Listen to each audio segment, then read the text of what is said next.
This time we're off to St. Maarten, St. Barts, and Anguilla. Come along and check out some of the most beautiful white sand beaches we've ever seen. We'll give you some tips, show you what we did. We flew into St. Maarten, of course, over Monohull Beach, the famous beach where the planes come really close to the land. This is insane. It's a little chaotic trying to get a taxi. Supposedly it's easy to get a taxi outside the airport, but we're finding that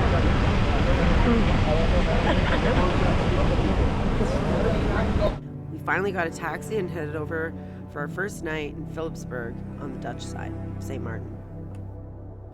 For some reason our taxi dropped us off like a block away, so we had to walk through alleys and try to find our Verbo. It wasn't easy.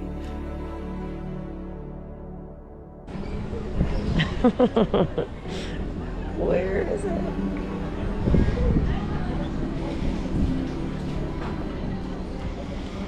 It's got to be here somewhere. Please. Okay, we found it. Our Verbo was an alley away from the beach and the Phillipsburg boardwalk. A lot of action over there. It's where the cruise ships land, so very touristy. So we settled in for some much-earned margaritas and food after a long travel day. Finally, food! Oh my god, I'm gonna die. Was it like 14 hours travel time? Look, we've been here, what, like an hour, and we're already walking down dark alleys. 2 hours deep. We're already in the alleys. On a local tip, we learned about a gas station turned karaoke bar after dark, so we ventured around to try to find it. Found it.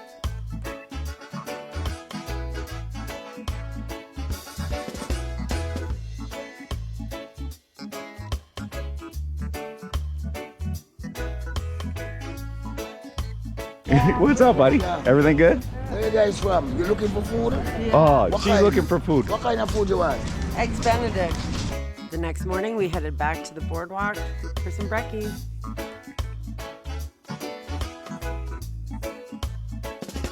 We're walking up to Mullet Bay Beach, checking it out. Need to get a drink at the bar first, though. Oh my god. Mullet Bay Beach is the next beach over from Monohull Beach where the planes fly in.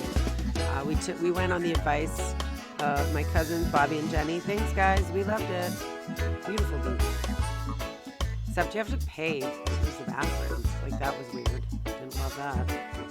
I think the mistake was ours because there's 2 beach bar restaurants on Mullet Bay Beach. The one to the left, I think you pay for the bathrooms, the one to the right, I think it's called Rosie's. You don't. So, whoops. Highly recommend staying off the roads in the hours of about 1 to 4. I think it's a culmination of work traffic and inbound, outbound airline traffic. It's pretty crazy. A lot of traffic backups. Luckily, we had Randy, so even traffic backups were fun. And, of course, the scenery was beautiful. We opted to stay in Orient Bay Beach on the French side of St. Maarten for our second night, actually second and third nights. Beautiful. Our Verbo was nestled between the ocean and a lake, just steps away. Amazing. Orient Bay Beach has clothing optional areas, nude beaches. We opted to keep our clothes on. Lots of kite surfing, so very entertaining for us as we chilled on the beach. Loved it. It's also pretty cool to see like an almost raging ocean, just a strip of land away from a super calm lake. Really pretty, really nice sunset.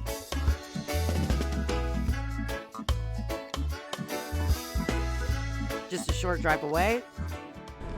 Grand Cass, here we go. Nice little boutiques. Little chill spot. We're at Grand Cass. You already said that. We're at Grand Cass.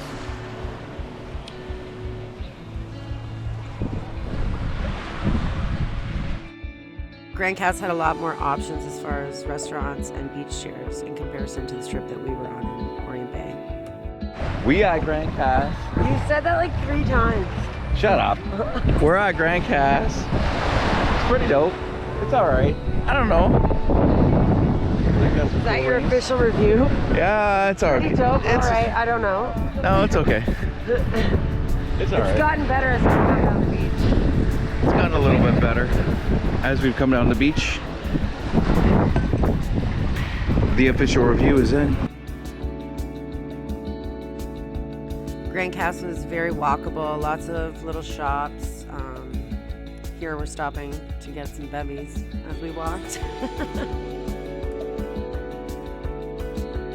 Bobby and Jenny gave us a heads up about the Lolos. The Lolos are a strip of homemade, home-cooked food on the beach, a lot of barbecue, amazing, really great priced food. Go to the Lolos.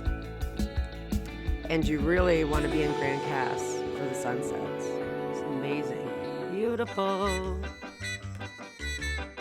In his younger days, Chris did a lot of BMX bike tricks. Here he is trying to do it on a mountain bike, ride backwards. It didn't work out so well.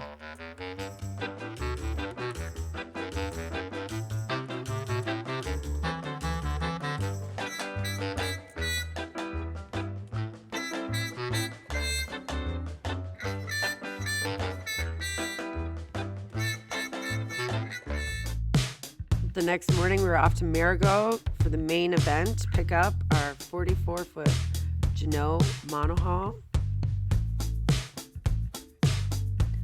Dual helm, 4-bedroom cabin, 2-bathroom, head. Lots of space for just me and Chris. It's actually like a little bit funny how much space we had for the two of us. There was a notable and significant difference between renting this monohull as opposed to the catamarans that we usually get. First being that there's no generator on board, so no air conditioning, which wasn't a problem because we were out on the water, and so we slept with the hatches open, and there is fans in the cabin, so it was comfortable at night. But the boat is also not as sturdy because you have the single hull as opposed to the dual in the catamaran. So we were rocked to sleep every night.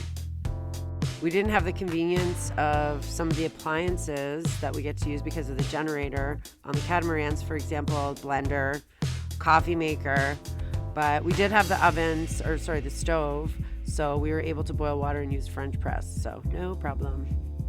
But the most important thing, the sailing, was certainly more sporty, way more fun. First stop, St. Barts.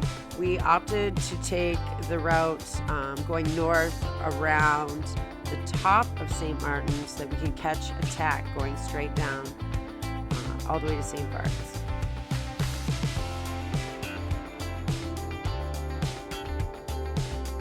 Port to port, it was about 4 hours sail time.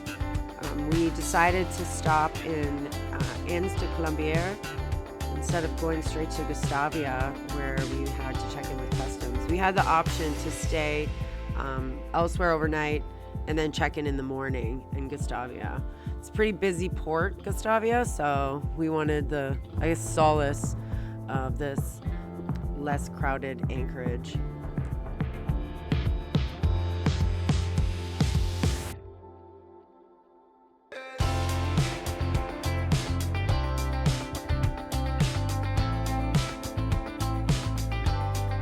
The next morning, we were off to Gustavia to wriggle our way through all the super yachts.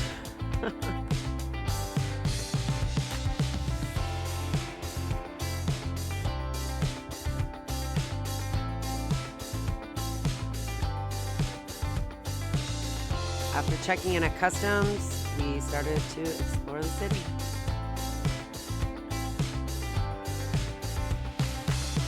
St. Barts is a French territory, so no-brainer, we needed to get some crepes. Best crepe I've ever had, and I actually don't even like crepes.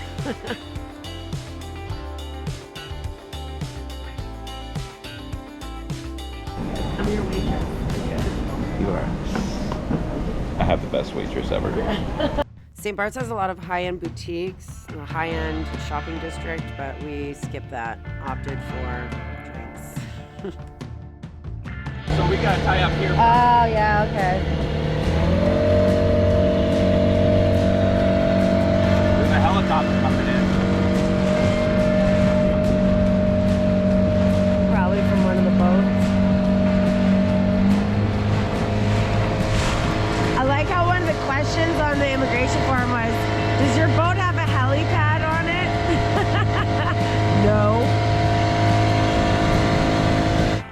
And we were eager to get to the beach.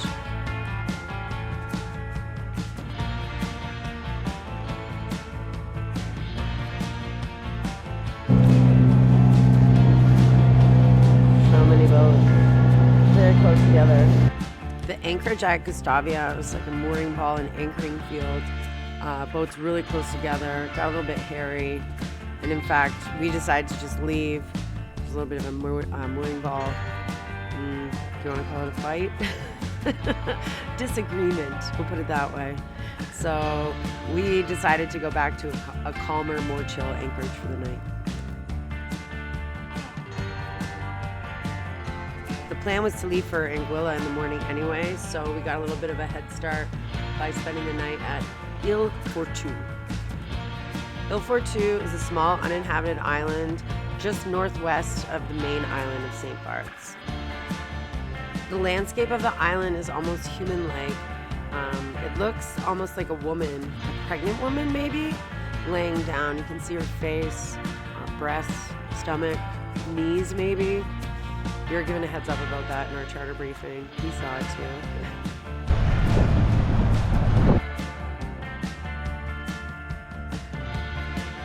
Once we anchored, we went in and got a closer look and got some more beach time before the sun came out.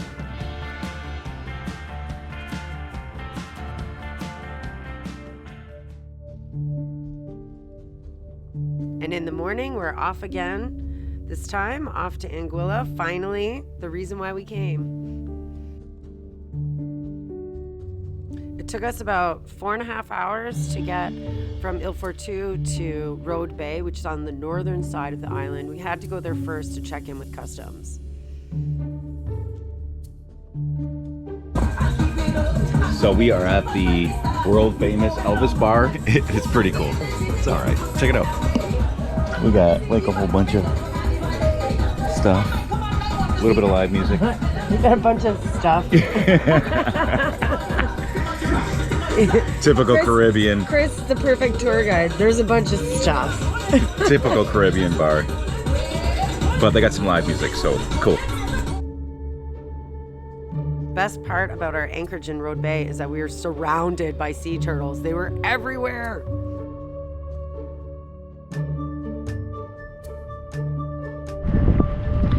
Okay, so every few minutes a turtle head pops up. They're literally everywhere around this boat, in this bay. It's so amazing. Oh my god. And every time I'm equally as geeked. Like it's the first time I've seen one. I love it. How is it day 8 and we haven't had a mimosa yet? Like that's crazy. That's blasphemy. I'm on it. Next stop, Sandy Island.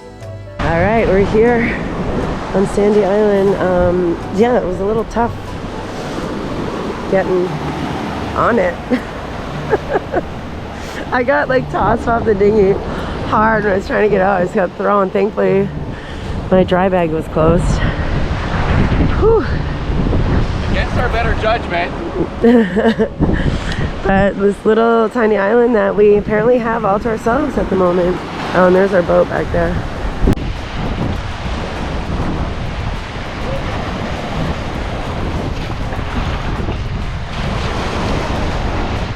I love this so much. Sandy Island is a small white sand beach island with one restaurant on it. It was actually not open when we were there, unfortunately. Also a great snorkeling location.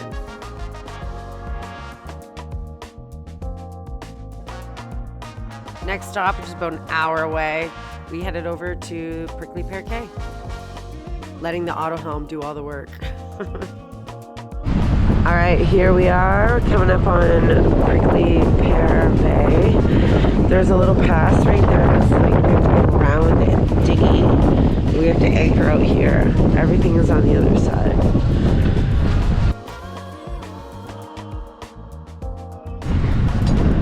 Whew. So this is an anchorage. We got like really close to the shoal here, to the shoreline. A little bit of a beef between me and Chris. I'm telling him not to throw the full anchor, but babe, you're going too hard. Jesus. After sorting our differences about how much anchor chain should be out, we were off.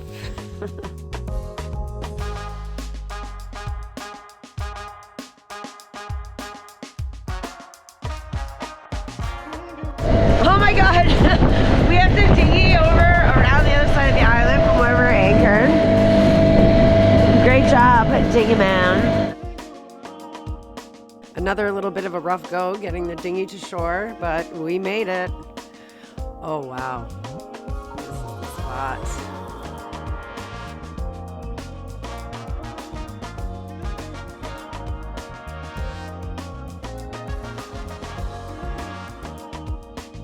After getting our fill of one of the most stunning beaches we've ever seen and thoroughly enjoying the island, we were off again.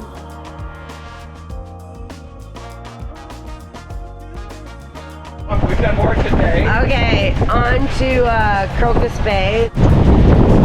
So, yeah, it's harder to walk on the bow,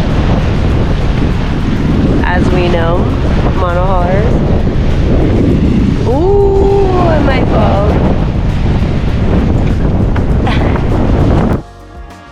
fall. We headed back over to the main island to check out Crocus Bay.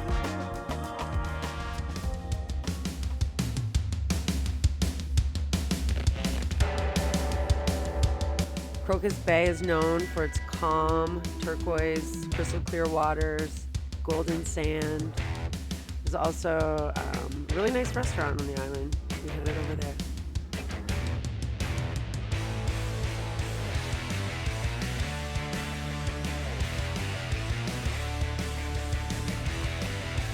All right, we in paradise. Sipping on some pina coladas with our man. Hey, say hey. Said, don't get Welcome to Davida. Still have the same, but Oh, wait, that's it wait. up there. Yes, sir. Boom. My man in paradise. Check this out. I'm cute. What's You're here at up? Davida's on Anguilla. Don't have the chicken. Don't have the chicken. Come to the street, Chile. Heading back to Road Bay to hang out with the sea turtles and check out with customs in the morning. As always, one of our favorite parts of traveling by boat is just being able to jump into the ocean whenever we feel like it.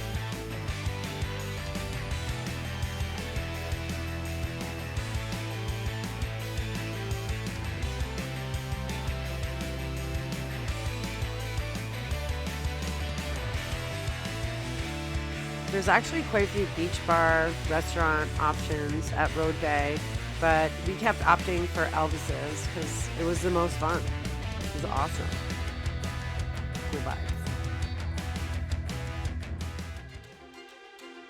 The next morning we headed back to Sint Maarten.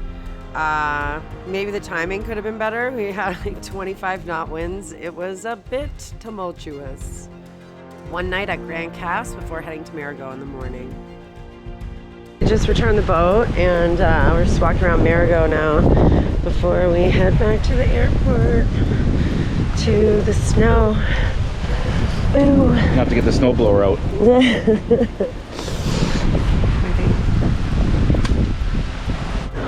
Last straw. We out of here. And that's a wrap. 10 days visiting Sint Maarten, St. Barts, and Anguilla. Anguilla definitely by far being our favorite. Really wish that we had more time on Anguilla. So if you ever have the opportunity, go check out that island. It's amazing. We've never seen anything like it. Just raw, untouched beauty. If you have any questions or comments, drop them below. Otherwise, see you on the next one.